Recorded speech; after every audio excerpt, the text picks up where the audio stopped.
એક ફિલ્મનું શૂટિંગ ચાલી રહ્યું છે અને ડિરેક્ટરે કાસ્ટિંગ ડિરેક્ટરને ફોન કરીને કહ્યું કે ભાઈ આ મલ્હાર ઠાકર નામનો છોકરો નહીં ચાલે.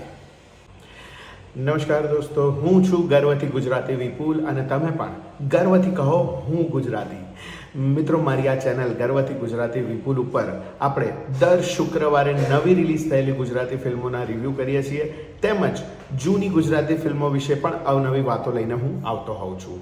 તો આજે આપણે એક નવા જ વિષય ઉપર વાત કરવાની છે. ફિલ્મ જૂની છે પણ જાણકારી થોડી અલગ છે. તો હા મિત્રો, આજે આપણે વાત કરવાના છીએ એક એવી ફિલ્મ જેણે ગુજરાતી સિનેમામાં ઇતિહાસ રચી દીધો.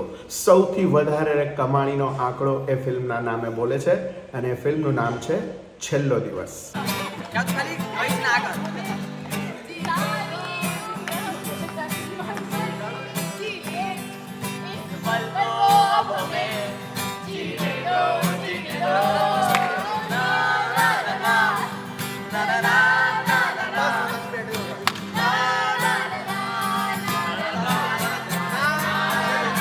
છેલ્લો દિવસ આજથી બરાબર 9 વર્ષ પહેલાં નવેમ્બર મહિનામાં રિલીઝ થઈ હતી અને એ ફિલ્મે લોકપ્રિયતાની ચરમ સીમાઓ વળોટી દીધી હતી.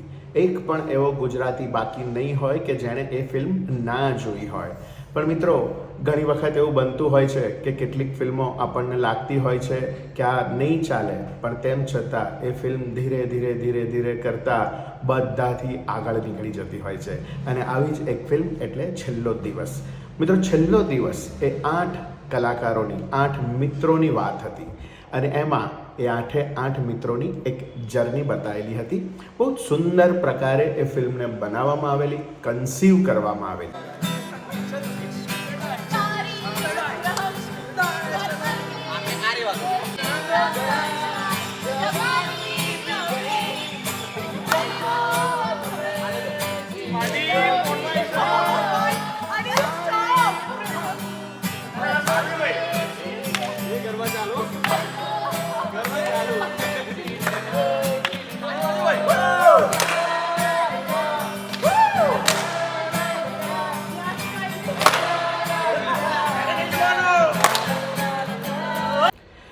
જેવી રીતે શોલે ફિલ્મમાં સાંભા માત્ર એક ડાયલોગ બોલીને ફેમસ થઈ ગયા હતા, પૂરે 50,000 સરદાર, એવી જ રીતે છેલ્લો દિવસ ફિલ્મમાં પ્રાપ્તિ અજવાળિયા તે કોફી કેમ મંગાવી માત્ર આ એક ડાયલોગને લીધે યાદગાર બની ગયા છે. ફિલ્મની સ્ટારકાસ્ટ હતી મલ્હાર ઠાકર, યશ સોની, આર્જવ ત્રિવેદી, મિત્ર ગઢવી, માઇકલ ઉર્ફે મયુર ચૌહાણ અને છોકરીઓમાં જાનકી બોડીવાલા, કિંજલ રાજપ્રિયા, નેત્રી ત્રિવેદી અને સહાયક કલાકારોમાં જીતેન્દ્ર ઠક્કર, પ્રશાંત બારોટ, જય ભટ્ટ, રિધમ ભટ્ટ અને જિગ્નેશ મોદી. મિત્રો, આ લોકોની ટીમે જે ધમાલ મચાયેલી કે છેલ્લો દિવસ લોકો વારંવાર થિયેટરમાં જોવા જઈ રહ્યા હતા.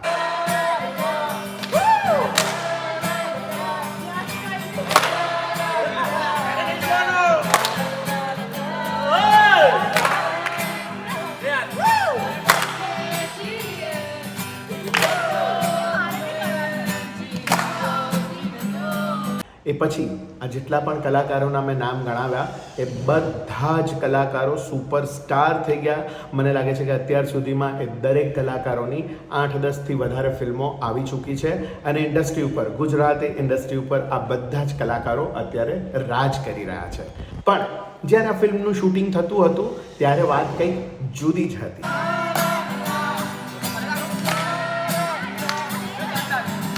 કેટલાક ડાયલોગો ડબલ મિનિંગવાળા હતા, તેમ છતાં છેલ્લો દિવસ ફિલ્મ યુવાનોમાં ખૂબ જ લોકપ્રિય થઈ હતી. મારા મતે એક પણ એવો ગુજરાતી નહીં હોય કે જેણે છેલ્લો દિવસ નામની ફિલ્મ ના જોઈ હોય.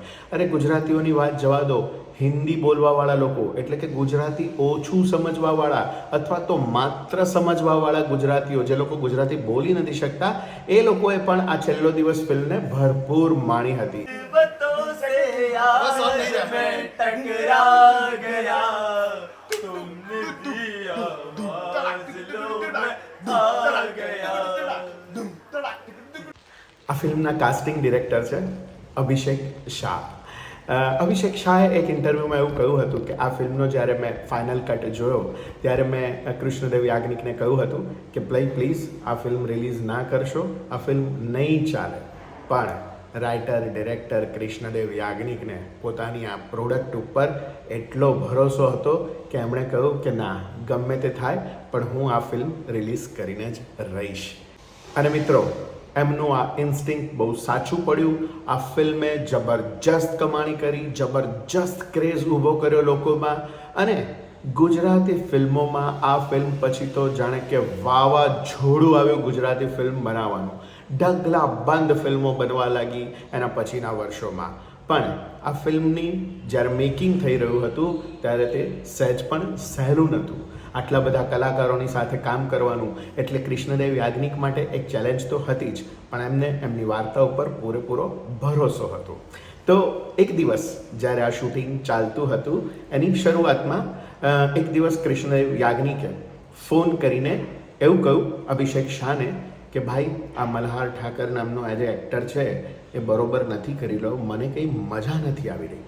અને કાસ્ટિંગ ડિરેક્ટર અભિષેક શાહ એકદમ શોક થઈ ગયા કે યાર આવું તો ના હોય, મલ્હાર સરસ એક્ટર છે અને સારું જ કરે છે. એમણે કૃષ્ણદેવને કહ્યું કે પ્લીઝ તમે ટ્રાય કરો, 1-2 દિવસ હજી જુઓ, મને આશા છે કે બિલકુલ સારું કરશે જ. અને 1 અઠવાડિયા પછી એ ભાઈએ કૃષ્ણદેવ યાજ્ઞિકે અભિષેક શાહને ફરીવાર ફોન કરીને કહ્યું કે ભાઈ, આ છોકરો તો કમાલનો એક્ટર છે, જોરદાર એક્ટિંગ કરે છે, આ બધા લોકોને આ છોકરો ખાઈ જવાનો છે. અને ફિલ્મ રિલીઝ થતાની સાથે જ કૃષ્ણદેવ યાજ્ઞિકે બોલેલા એ શબ્દો બિલકુલ સાચા પડ્યા. અને એ પછી મલ્હારે ઘણી બધી અઢળક ફિલ્મો કરી અને ઘણી બધી ફિલ્મો તેની સફળતાને પણ વરી. તો મિત્રો, એક એવો કલાકાર કે જેની ઉપર ડિરેક્ટરને શરૂઆતમાં ભરોસો નહોતો પણ પછી એ એક્ટરે કમાલ કરી, મલ્હાર ઠાકર નામના એ એક્ટરની કમાલ 2 દિવસ પછી ફરીવાર આપણે જોઈશું. એમની નવી જ એક ફિલ્મ લોચા લાપસી રિલીઝ થવા જઈ રહી છે. મિત્રો, હું આ ચેનલ ઉપરથી હું ગુજરાતી ફિલ્મોના દર શુક્રવારે ગુજરાતી ફિલ્મોના રિવ્યૂ કરું છું અને બીજી પણ વાતો કહું છું. આવતા શુક્રવારે મારી આ ચેનલ ઉપર લોચા લાપસીનો રિવ્યૂ જોવાનું ભૂલતા નહીં. મિત્રો, બીજી એક વાતની ખાતરી આપું છું કે હું કોઈ પણ દિવસ કોઈ પણ ફિલ્મનો ફેક રિવ્યૂ નહીં કરું, ના હું એનો ખોટો રિવ્યૂ કરીશ. મારો તો એક જ નિયમ છે, વિપુલ ખોટું નહીં બોલે. એટલે મારો તટસ્થ રિવ્યૂ જોવા માટે તમે મારી ચેનલને સબસ્ક્રાઈબ કરો અને બેલ આઇકન દબાવો, જેથી મારા દરેક રિવ્યૂ તમને સમયસર મળી જાય. તો મળીએ આ શુક્રવારે લોચા લાપસીના રિવ્યૂ સાથે. ત્યાં સુધી આવજો.